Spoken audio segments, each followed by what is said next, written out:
Y'all let me know if y'all can hear me. I had to come back on. I see my microphone is working. I don't know what happened earlier with my microphone. I don't know what happened. Definitely sorry about that. Had to come back on with a part two. Thanks, Jonathan. I'm so, I'm thinking my microphone became unplugged and I couldn't, and I replugged it up, but it's just so much to make it happen. So thank you guys for bearing with me on this Saturday evening to hear me talk about some boring behind term versus policy. But I'm gonna pick up right where I left off. But and what I was saying earlier, people say, why overpay for a high riddled insurance policy like a whole life policy?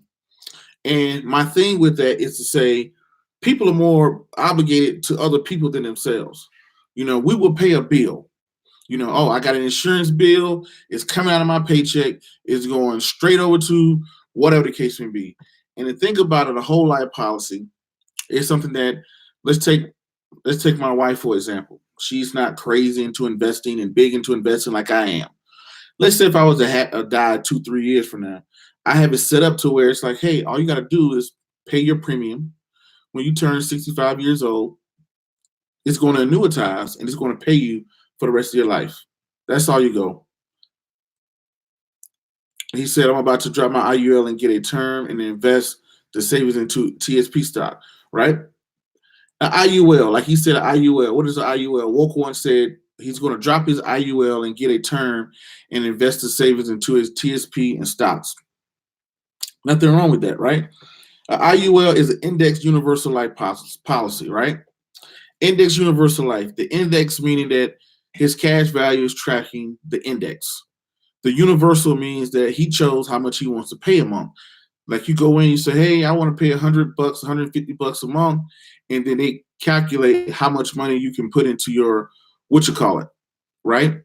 They calculate how much money you will say if you got $150, they say with $150 for your age, we'll give you $200,000 worth of life insurance, right?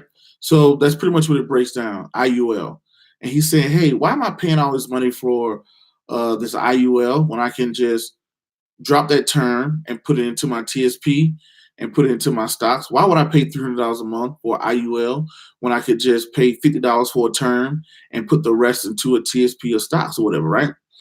And he said, here you go. He says that they changed my ceiling cap from 13.25 to 11 for no reason. That pissed me off. Now, for the people out there that doesn't know what that means, is that with an IUL, what happens is you have a ceiling and you have a floor, meaning that the ceiling could be 13.5 or 11%, right? His ceiling is 13.5 or 11%, but his floor is 0, meaning that if the market goes up 20%, he's only going to get whatever his ceiling allows. If his ceiling is 13.25, he only gets 13.25. But his floor is 0. The market crashes tomorrow or this year, he will see no losses. So he gets some of the ups, none of the downs, right? That's what he means by the ceiling. He's saying, hey, they changed my ceiling from 13.25 to 11. Woke One, who is your provider? Call him out. Who you got your policy through? So the thing about it is, what Woke One is saying, hey, I'm going to drop my IUL, get me a cheap term, Transamerica. Okay, so he has a Transamerica policy, right? I heard of them, not very, very familiar. But the thing about that is, Woke One, he's saying that, oh, there go my man. Okay, LLJ. Okay, Dre, what's going on? Jenkins in the house. Okay, appreciate it. Thank you for stopping by. But the thing about it is, this is how Woke One could go wrong. Hey, I'm going to go get a cheap term policy for $50.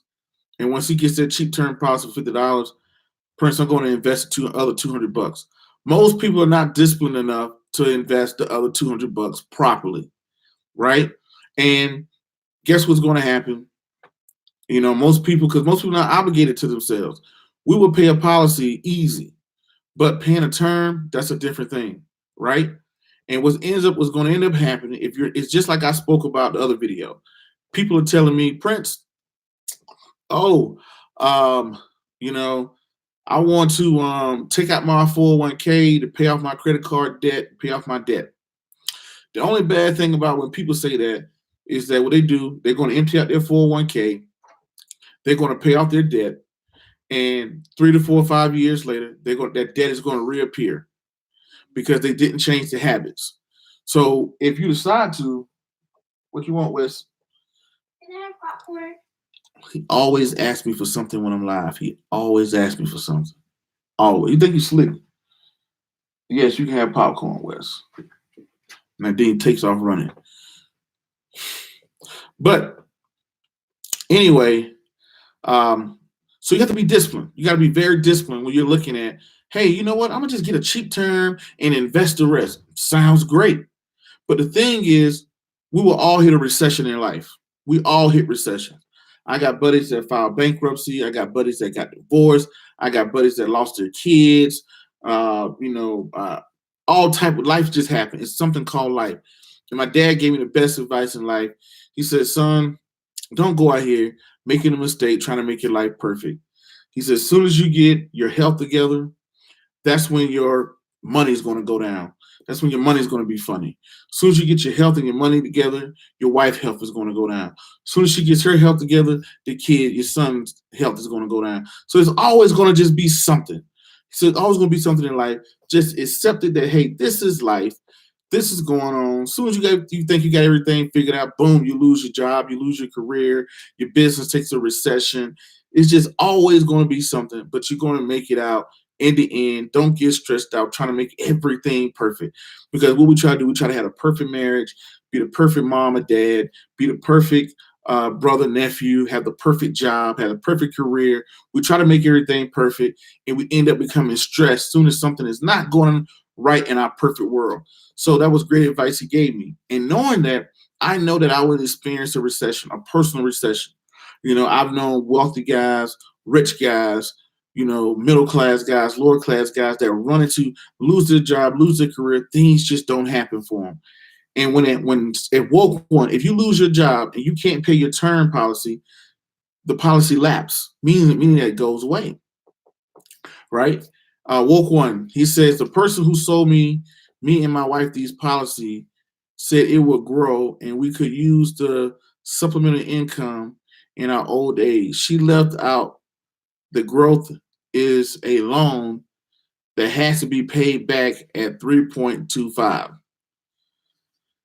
Now, well, I don't know what type of policy you got there. I haven't looked at your policy, right? I don't know every IUL. I know the concepts of them and things like that or whatnot.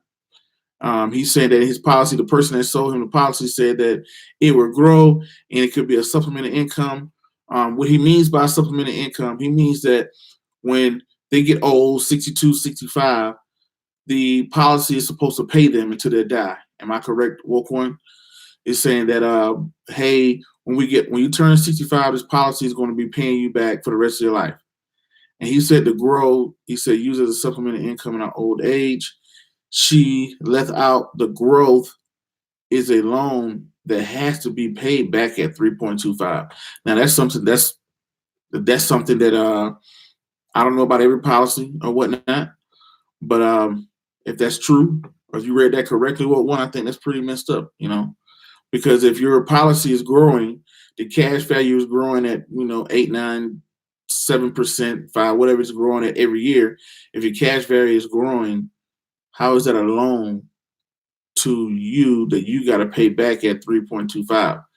Now, if the policy grows and you decide to take money out from it, I could see having to pay it back at maybe, you want to pay your policy back. That would make sense that if you took out a loan from your cash value, because you can do that.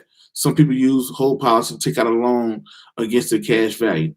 And the bad thing about whole life policy, I'm just giving you guys the raw. The bad thing about whole life policies are that they're riddled with fees. They're riddled with a lot of fees. They're riddled with a lot of hidden fees, things like that or whatnot. But I'm not all the way against them because I know that people You know, when I look at, you could tell somebody, hey guys, listen, if I told everybody in here, where's my, yes, Wes. So what? Oh, God, now you don't burn the popcorn. Goodness, Wes. All right, did you turn it off? Okay, you put it in there too long. Leave it alone, okay? Yes. Yes, open up the back door. Oh, my goodness. The mom's going to freak out. He said, yes, if I take out a loan, she never said it would be a loan. She stated that it was my money that I'll be using. Say again, Wes? No. Open up the let up the garage. The garage and the back door. Goodness. So, okay, so yes. So yes, if your money is growing, you have to if you take out a loan on your cash value. If you take out money on your cash value, yes, you're gonna have to pay it back as a loan. And okay, $5 a month, $150 times 12, 800. So let's say if you, where we at? 1 second, guys. I'm doing a calculation of if you invested $5 a day. Where we at here? All right. As soon as I can find it, there we go. Oh, nope, wrong one. There we go. Okay, so $5 a day for a year, if my calculations is correct, that would be $1,500 a year, right? So $150. No, that's $150 a month. Make sure my calculation is correct. 5 times 30 is 150. So $150. Let's say if you got an annual return of 7%, and you did that for, let's say, 20 years, right? So if you invested $5 a day and got 7% return annually, that's $78,000 in 20 years. So when people do calculations like that, and you know, if you do $10 a day, that's double. You do $20 a day, you know, that would be, you know, so on and so on, quadruple. But yes, so if you just, it's just the same way if you have a 401k with your job, like you got the TSP. Woke one said, you got a TSP. If I went and took out a loan on my TSP to go buy a car or whatever, and I took out $15,000 to go buy a car, I'm gonna have to pay that back. You know, usually it's at the G fund rate, whatever the government rate is.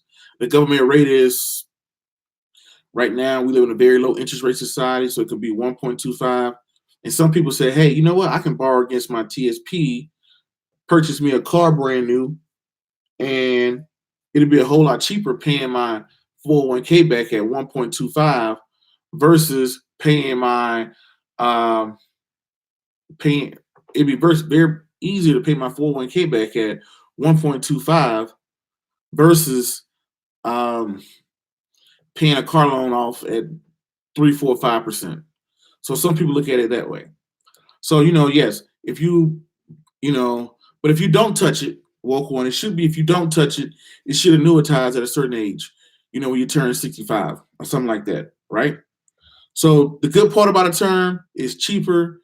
And it's like, hey, if you invest a term policy, if you invest into a term policy and you invest the rest of your money, you get 7% back, you're going to make out way better.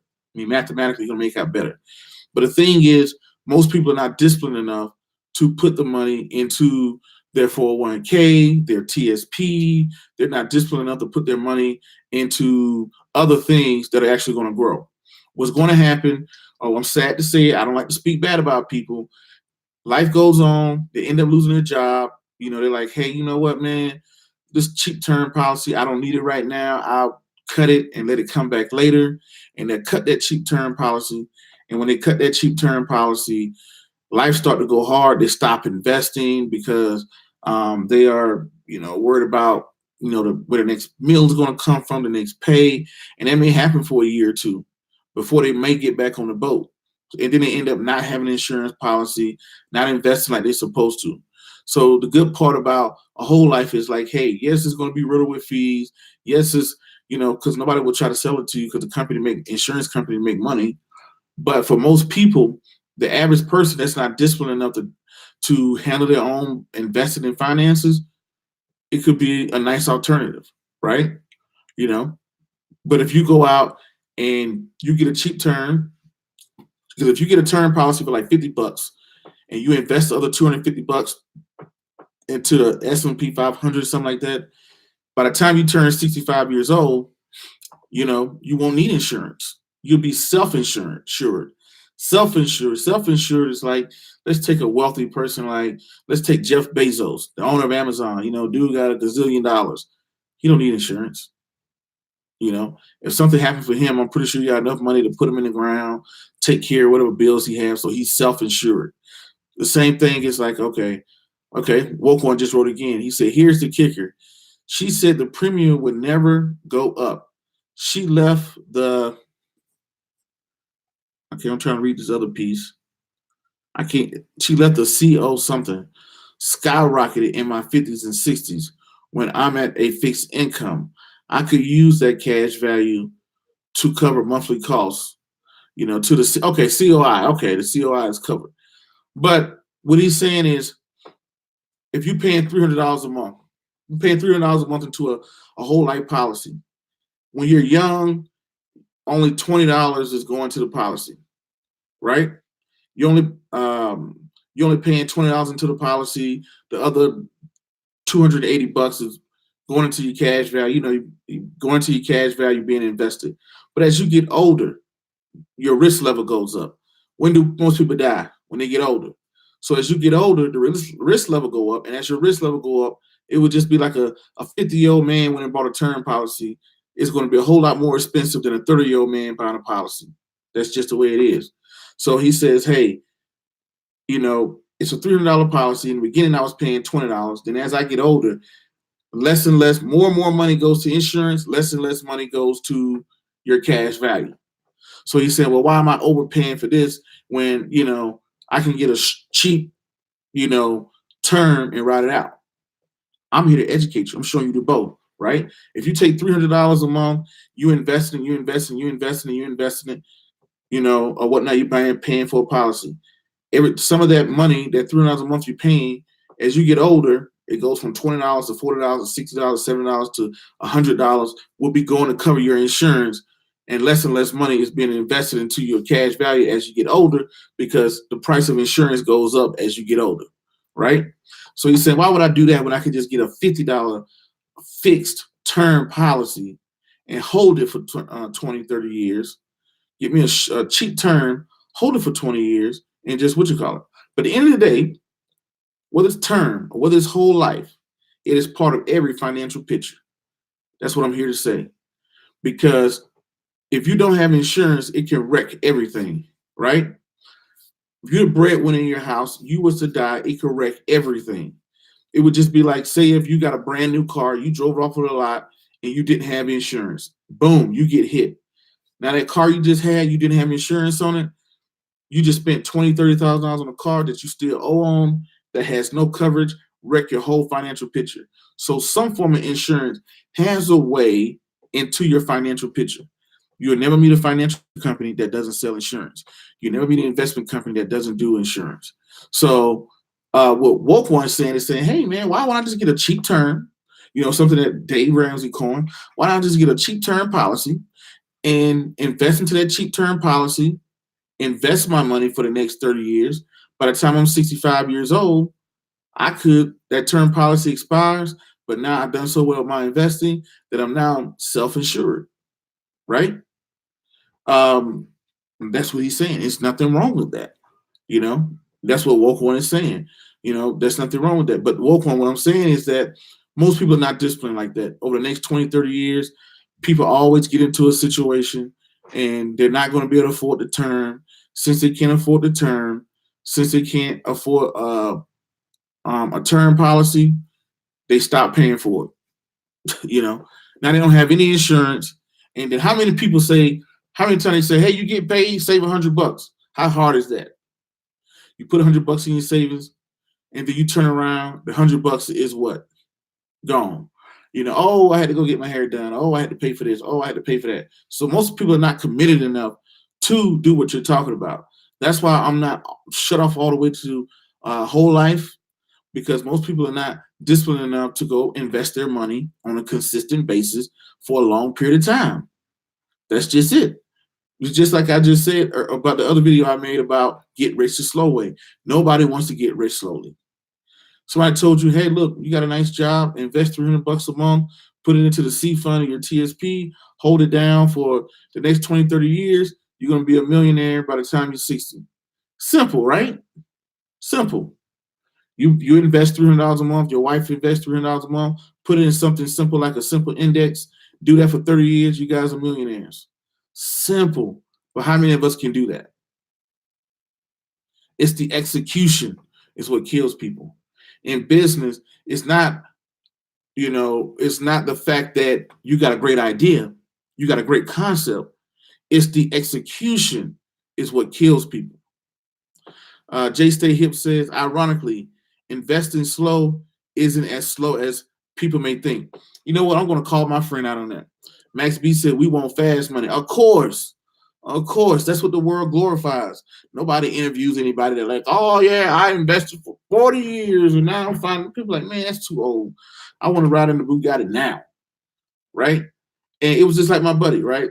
My buddy is he got a bachelor's degree. Who said Jane? How you say that? Jane Woo Park? What's going on? It's like my buddy, right? He got an accounting degree. He got an accounting degree not an accounting degree. He got a bachelor's in accounting probably about a decade ago, right? And he's been dreading. I told him, say, man, just go do your CPA. Go do your CPA. He's been dreading going to do CPA. For you guys out there, that's a certified public accountant. I'm like, man, you do CPA, blah, blah, blah. We could do this together. You do great in a company. It'll maximize your potential. He's single with no kids.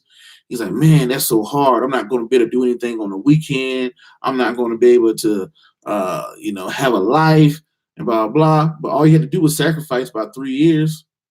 Now, it's been 10 years ago. He still hasn't done it. All I had to do was sacrifice 3 years because it sounds, man, 3 years from now, man, that sounds so far away. We don't want to invest that time. We want to just be like, Then you look back, we were on the phone the other day. He's like, man, it has been 10 years. I could have got that done 7 years ago, right? And then, Ron, when you said that, ironically, investing slow isn't slow as we may think. Yeah.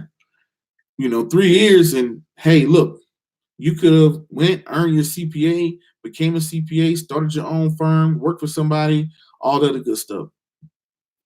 Okay, let's see what Woke One just said. He said, I have the funds come out of my check prior to hitting my account, go straight into my TSP. Everything I get, he said, every time I get an increase, I increase my TSP. Now, TSP is thrift savings plan for all my private military, active duty people out there. Woke One, where are you putting your money inside of the TSP? Where's your money going?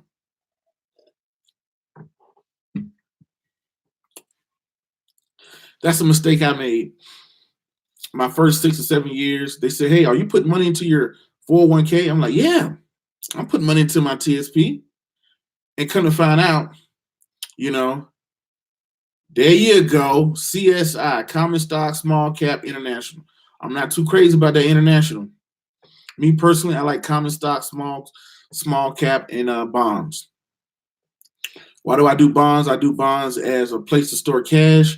So when the Common Stock and Small Cap stock go down, I will go into it. I'm not too fond of international, which is true. I'm not too fond of international because it's too wingy. It wings up, then it's down. When the market crashes, it really crashes. When the market is doing good, it don't do that good. Sometimes they have a wild year. It's too all over the place. And when you stretch out over the last 10 years, the iFund has not beat the CNS. That's just me. 30% C, 70% right now. I don't know what you're saying right there. Jay Wagner said, Dykes, I have a question. If you put $6,000 into a Roth IRA, what ETF would you recommend? I'm thinking of the SPHD. I think that's a high Okay, I think if I'm not mistaken, Jane Wagon Park. I think that's the S&P 500 high dividends. I think that's S&P 500 high dividends. If I'm right about that, that's weird. There are no stock symbols like that, right? Let me make sure. I'm good looking it up. SPHD stock.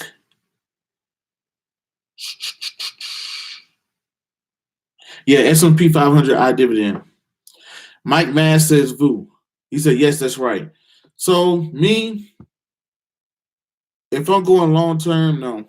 I wouldn't even do an ETF, Mike Mass. VU is good. I was a big fan of VU. Y'all heard me talk about VOOO, VOOO, ETF. Has it done good? Yes, it has done good. VU is good, but I know something better.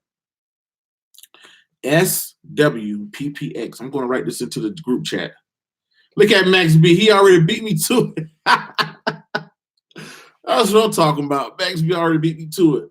And now this is why SWPPS, Mike Mass. Reason why I say this. Number one, every time you buy an ETF, that's a transaction fee. So if you brought the VU once a month for a year, and let's say if you're using ETrade or whatever, and it charge you, or let's say if it charge you $5, 5 times 12 is 60. That's $60 just went away in transaction fees. That's just from buying the ETF every single month, not paying attention to it, buying the ETF every single month. Also, the expense ratio on the VOO, VOOO, is 0.04, right? Now, let's look at SWPPX. It's an S&P 500 no-cost ETF. Not ETF, but index fund. You buy it, no transaction fee. As long as you don't touch it for 90 days, no transaction fee. VOO costs $260 or something like that. How much money is SWPPX? That's only like $40, $40-something. VOO is $200 and some dollars, right? So if I only had $45, if I only had $50, you have to save up money to be able to buy one VOO. But I can get, one second. Just got a text come in. Now with the VOO cost of 200 and something bucks. How much is the VOO? 260 some bucks, I think, right now, right? SWPPX, $45. Dividends are about the same. Also with SWPPX, it's a 0.02 expense ratio. So it's cheaper on the expenses. It's cheaper to buy, and it does the exact same thing as VOO. It's cheaper to buy, no transaction fee, and lower fees. If you don't believe me, go into ETrade, put VOO on top of SWPPX, and they lay right on top of each other, meaning they perform the exact same way, no difference. But the ETF costs money. Every time you buy an ETF, it trades like a stock. So every time you buy it, you got to pay a fee, unless you get a Robinhood app. I think they may have it on there for free. But even if you did the Robinhood app, the expense ratio is 0.04 versus SWPPX is 0.02. Make sense? So that would be my thing. And that's why I'm not too crazy about international. International is all over the place, and stretch international out over 10, 15, 20 years. It's not even worth all that wild ride. Not even worth it. So, and when you look at the common stock, what is the C fund? Walk one, what is the C fund? Anybody out there know anything about the TSP? The C fund, I'm going to go ahead and say it because I don't see anybody respond yet. I know it might be a little, okay. How close does it is S&P 500? Yes, the C fund is the S&P 500. When you look at the top stocks, when you look at stocks in the S&P 500, there are companies like Facebook, Google, Apple, all these big companies. These companies are already international. Google is international. The top 500 companies in America already have international exposure.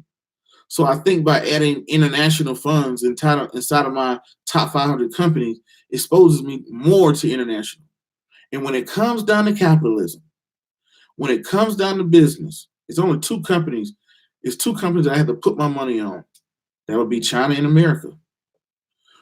Nobody knows how to do business better than anybody else. When it comes down to this capitalism, it is America. Which brings me to an interesting topic. I know I'm kind of all over the place. A guy told me the other day, Prince, the American debt is $26 trillion. And our GDP is only, a couple of trillion or something like that, right? Yes, SWPPX does pay dividends. Let's look it up. We're going to look both of them up. And I'm going to get into the my little thing there. I'm going to look it up because I like to talk to people.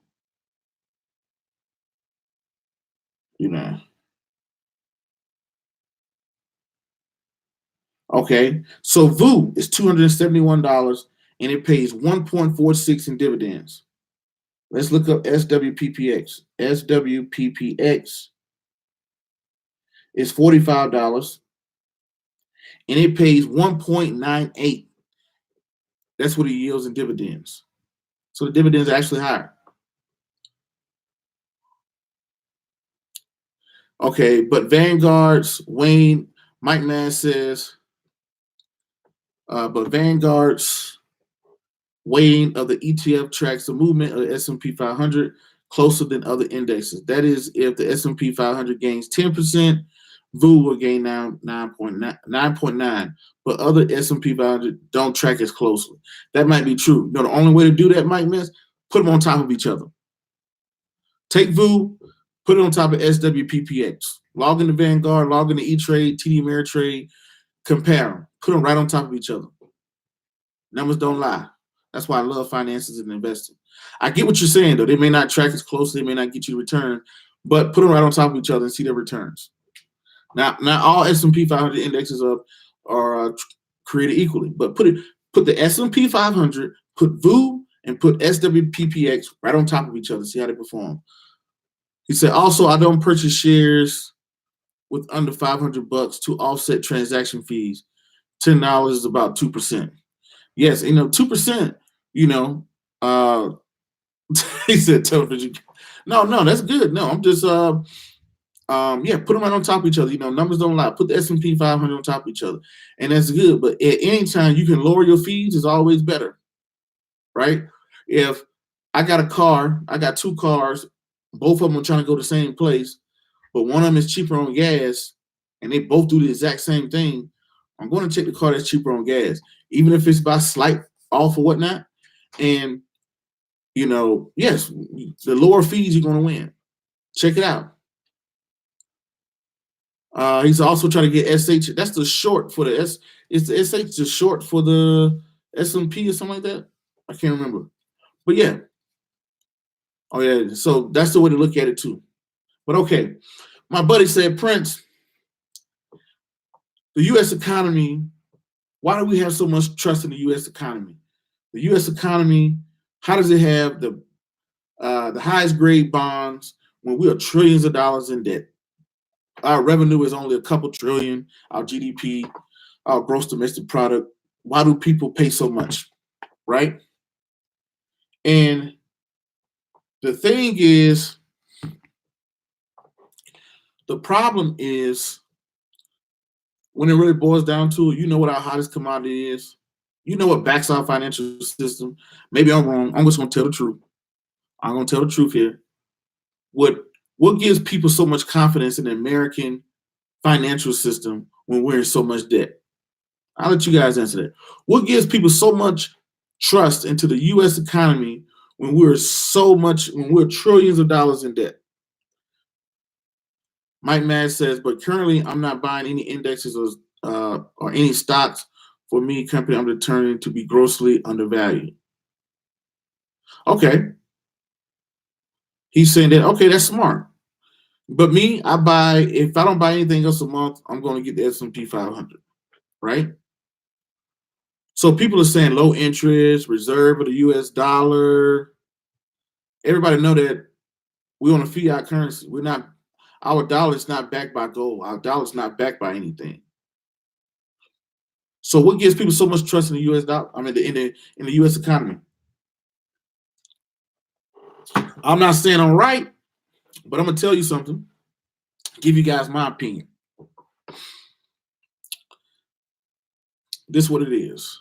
Max B, you should know this. I think you said this the other day. Guns and butter. At the end of the day, people have trust in our economy because of the military might. Our military forces is what give people the most trust in us. Do y'all remember a guy by the name of Gaddafi out of Africa? He came out and said, I'm not taking dollars anymore. They're fiat currency. I'm only taking gold. I'm only taking natural resources, right? And all of a sudden he ended up dead because if he did that, Africa has all the natural resources. He had the most gold. He had the most oil. He had the most natural resources. And if he done that overnight, I can't remember what country he came from. Was it? I know it's at the northern Africa, Libya. I think he came out of Libya. And Libya would have became like one of the wealthiest countries in America because they had all the natural resources. He ended up dead for some type of reason. The thing is, if somebody was to think they're more powerful than us, we got the strongest military. It's our military muscle at the end of the day. Because if nothing else happened, if all else breaks loose, we got the military might. Put it like this. In the streets, who makes the rules in the streets? The person with the strongest muscle. The person who can enforce their way of thinking. If you ain't got the strongest muscle, let Armageddon break out right now. You sitting over there with trillions of dollars of gold. And you think you're going to be able to make rules. Somebody could come over there and say, hey, man, I know you got all the gold, but I got all the guns. So either you're going to follow by my rules, split some of that gold, or you're going to end up dead. What do you want to do? And the guy kills him, take his gold, he makes it. Armed robbery to get money. But you got the strongest military muscle. The person with the strongest, that's why the military is the most important piece. That's why business owners love police officers. That's why J. Stay Hip said, yes, people be like, oh, it's because our economy, we always pick, it's our military muscle. If things get out of hand, he said the pen is mightier than the sword, Prince. But I agree. In the short term, muscle is great importance. That's true. I would agree. I think that's a Bible verse too. The pen is mightier than the sword. That is true. But in the short term, America has a way of making its own rules. We're great at this. Debo muscle. He said Debo. Yes. If you come in there, Gaddafi saying, hey, I'm only gonna take gold. If you can't trade with me unless you pay me in gold. I'm not taking your currency. Oh, okay. You disappear, and notice the person that took over him never mentioned of it again. He has no interest in taking gold. He said, yes, I'll take those dollars. Those dollars look pretty nice. It's the military muscle. Our ability to get around the globe faster than anybody else, hit anybody at any given time is what makes us so powerful economically. Now, yes, that's what backs us up more than anything, more than your gold, more than your stock market, more than your currency, no, more than any of that crap. What makes us out the most is what gives us the most muscle is our military forces. So give yourself on the pat on the back if you're a veteran, active duty, prior, and if you're not, thank a veteran. Appreciate it, right? That's what gives you your power. How powerful is Donald Trump if I can just walk up and if you can walk into the bank right now, kick down the doors, go take the money out, and nothing happened to you, there would be no bank. What stop you from doing that is going to jail. Muscle. They have surveillance cameras. They got cops, and they're going to put you inside of a jail. Muscle. That's what stop you from doing it. So that's to me. Military has a way of, yes, we will try to work the pen. Mike Mass, you're right. We will try to work the pen first. We'll work the pen and try to negotiate, break out a deal, trade talks, this, that, and the other. But if that don't come right, like some people say, hey, you know what? We're going to sell you America. We're going to sell you oil for this price. America's like, oh, really? No, we're only going to pay $100 a barrel. They're like, no, we're going to charge you guys $200 a barrel because some countries do that to people. You know, Iran and countries like that, they're like, oh, we're going to sell barrels of oil for $200 a pop, right? He said we will paint a negative narrative just to justify military. That's called propaganda, right? So if Iran came out and said, hey, we selling our oil for $200, America like, nah, buddy, we'll pay you a fair price. We'll give you $100. No, we're going to sell it for $200. And if you don't buy it for $200, it's going to wreck your economy because you're not going to have gas. You know, America's going to say, okay, oh, all right. They're going to start propaganda and make it look like, oh, you know, this guy doesn't want to play. He doesn't want to play ball. So guess what? He's going to disappear. A new leader is going to appear. That's going to sell us those barrels of oil for $100. Military muscle. Military muscle is what gives people faith in the American economy. What y'all think? That's just my little short-term way of thinking. You know, by far, I'm not some economist, you know, putting out a conspiracy, but I'm just using common sense. Common sense, right? But anyway, I got to get it ready to run up out of here. I've been on here for 40-some minutes. And this is the second video. This is part 2 from part 1 where I lost my microphone. He said, who runs America, though? The strong or the intelligent? How much muscle does Warren Buffett have? How much intelligence does Buffett have? You're right. But you best believe, Mike Mass, Buffett got some muscle. Go back and listen to his favorite saying. Don't quote me on it. He says, I can take losing money. I can take not making any money, but I can't take lying. If you lie to me, I will prosecute you to the fullest extent of the law, and I'll be merciless. Merciless, if I'm saying that right. So that's muscle. Warren Buffett ain't finna go out there and fight anybody, but he has muscle. Everybody has muscle, some form of way. They may have a team of lawyers, they may have a team of whatever the case may be, but everybody have muscle. It may not be physical muscle, it may be intellectual muscle, but people have muscle to do things they need to do to get done. Because think about it, like in the military, nobody's going to come beat you up if you don't show up to work on time, but they got enough muscle behind that pen to get you in line, right? We all know Warren Buffett's 89 years old. He's not going to go out here and choke somebody or let me go choke Prince because he said this or said that. No. Oh, you know what? Y'all want to see something pretty cool? I'm going to show y'all something. I haven't even showed anybody yet. Y'all hold on right here. I'm going to show y'all. Speaking of Warren Buffett, I'm going to show y'all something.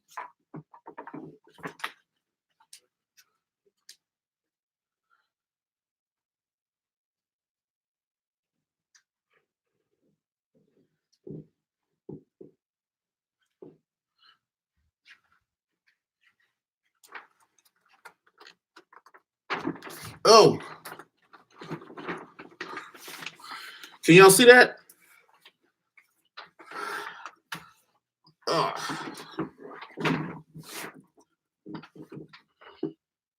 All right. So what I'm showing you guys, these are each one of my books with Warren Buffett's autograph on each one. This is me. This is me and Mr. Buffett in his office with my books. This is me and Mr. Buffett, him signing all these books at his desk. This is before he took me to lunch or dinner. And that's his autograph to me and my son on each book. And he got every book, each one of the books, put them on his desk. Also, he put them in the, it's a frame. He put them in his bookstore.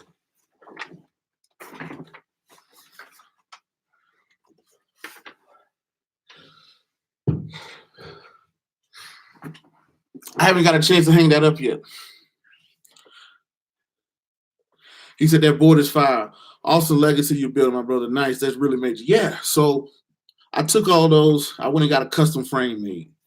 So that's a custom frame that I'm going to hang in my office one day.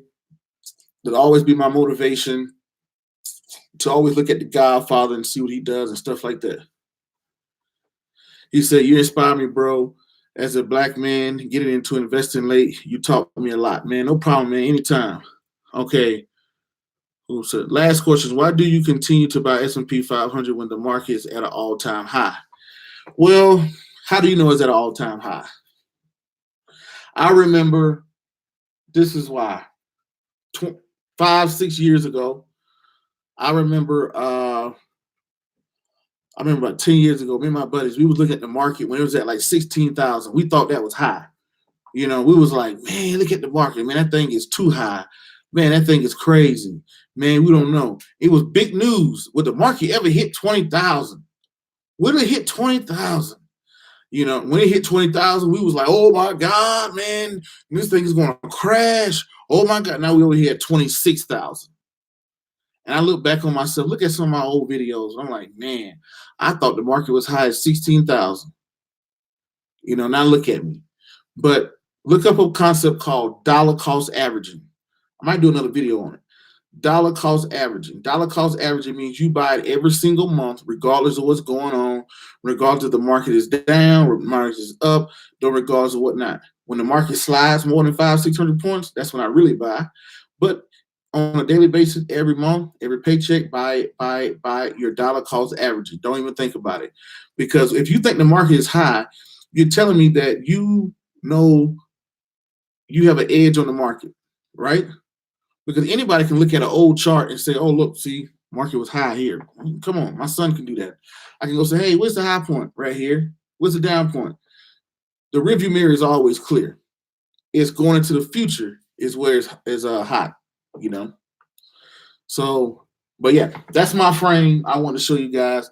I got that like last week. Haven't got a chance to hang it up yet, but that's very inspirational for Mr. Buffett, going to lunch with him, dinner with him and Miss Buffett and all of Berkshire, all the great people over there being at his desk and seeing his desk, seeing how he got everything set up. I mean, that was amazing, very inspirational, a day I should never forget. He said, yeah, that's fair, but why move to bonds when the market crashed? No, I move out of the bonds when the market crash. When the market is high, buy bonds. When the market crash, buy stocks. Make sense? I'm glad I inspire people, man. You guys inspire me. You guys keep me going. You know, check out the books, support the projects, because you guys allow me to keep going. You guys allow me to do other things. So all y'all little support out there, from being in here, checking out the podcasts, Facebook, Instagram, the shares, I'm very appreciative of them all. You know, because that's what keeps me going. That's what keeps me moving. So anyway, don't forget to hit that like, subscribe, comment, and share button. Until the next video, podcast, cartoon, or whatever else you see me do crazy around the globe. Peace. Be safe. I'm out. Thank you.